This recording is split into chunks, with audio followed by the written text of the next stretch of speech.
The time is now, say climate change campaigners, but not quite yet, says the government. The pressure may now be off Theresa May, but she's determined to leave a legacy.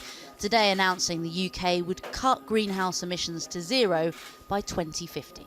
Well, I believe that we have a moral duty to leave this world in a better condition than what we inherited. And that's why today we're announcing that we will be ending our contribution to climate change by 2050 and legislating for a net zero emissions target. While some welcome that news, many leading environmentalists say the target's too far away, criticising the government's chronic inaction on climate change. The UK can and must go faster, and we must see some radical changes in policy straight away, because we're not even meeting the carbon targets we have now. But does government rhetoric match reality? Some think not. Only last month, Parliament declared a climate emergency. It is a crisis. It is a threat. But this government's decision to expand Heathrow under Theresa May's premiership doesn't quite marry up to their mission to eliminate carbon emissions. And this October, they'll impose VAT on some solar panel projects. So what will a zero emissions future look like? Well, beef consumption might need to fall by 90%. Meat production is a big contributor to greenhouse gases. Around 38 million petrol and diesel vehicles will be removed from the roads, replaced by electric alternatives. Airline flights will have to be drastically reduced or new fuels introduced.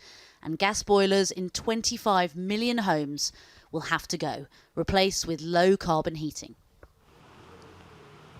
Welcome to the future, perhaps. Introducing the Passive House in the middle of our street, a low-emissions home which is instead heated by 2 electric towel rails.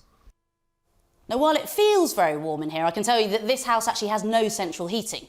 And this is the crucial thing. Because it's an airtight space, the makers say it's so insulated that it actually uses up around 90% less energy than existing UK buildings.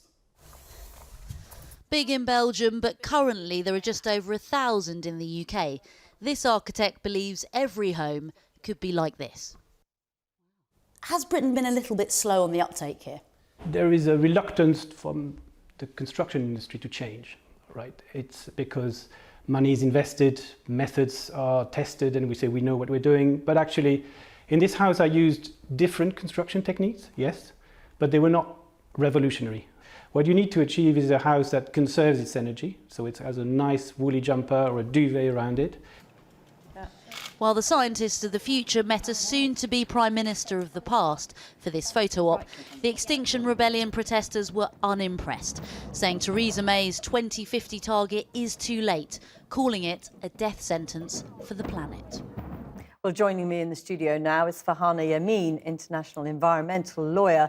She was arrested in April after gluing herself to the ground outside Shell's London HQ as part of the Extinction Rebellion protest. Thanks very much for coming in. Is this job done? Does this mean Extinction Rebellion is itself Not extinct? at all, not at all. We have far too many inconsistent policies. We're already behind with the existing targets that the UK had set itself.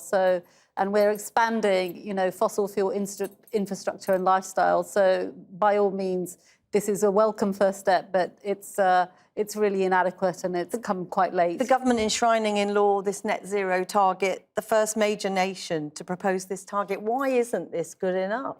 It is very welcome. I'm not saying that we should not be proud of the fact that, we've got legislation about to go on the books, but this target does need to be backed by action, and I'm afraid that the track record of the UK isn't all that it should be, and we've still got far too many inconsistent policies on the statute book at the moment. You talk about being backed by action, and we saw in Minnie's report there really significant changes that people in essence will be forced to make if this is to work. So if people are forced to eat less meat or fly less, what about their rights to, their free will, essentially?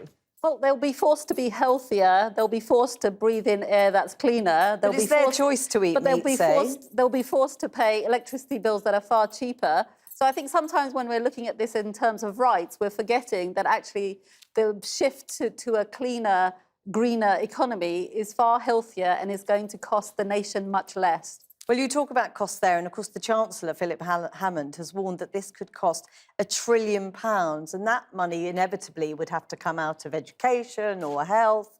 I mean, how do you feel about that claim? It's preposterous. He obviously didn't read the report fully because he did not take into account all the benefits and all the costs of inaction. So, Theresa May was right to rebuke him, and, that estimate coming out and being bandied around is one of the key reasons why rebellion needs to happen, because people are mistaking the fact that inaction does have costs. 1% of our GDP, I have been representing small island states who've been losing 3, 4, 5% of their GDP as a result of climate-related inaction.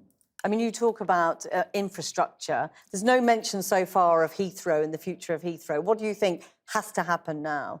I think people have to start having this difficult conversation. Obviously, many of the things that we were thinking were compatible with, the 80% reduction targets are absolutely not compatible with going to zero. And we have to stop kidding ourselves that we don't need changes in the way we live our lives. So there was talk of another protest at Heathrow in the coming days. Is that off now? It's still under discussion, but I think what is important is that, people are very frustrated. People are willing to keep on protesting. People are thinking and many that people not are frustrated by your protests. I think the mood of the country has really shifted, and around 2/3 of people now agree that we're in a climate emergency and want action to be taken. Farhana Yameen, thank you very much for coming in. Thank you.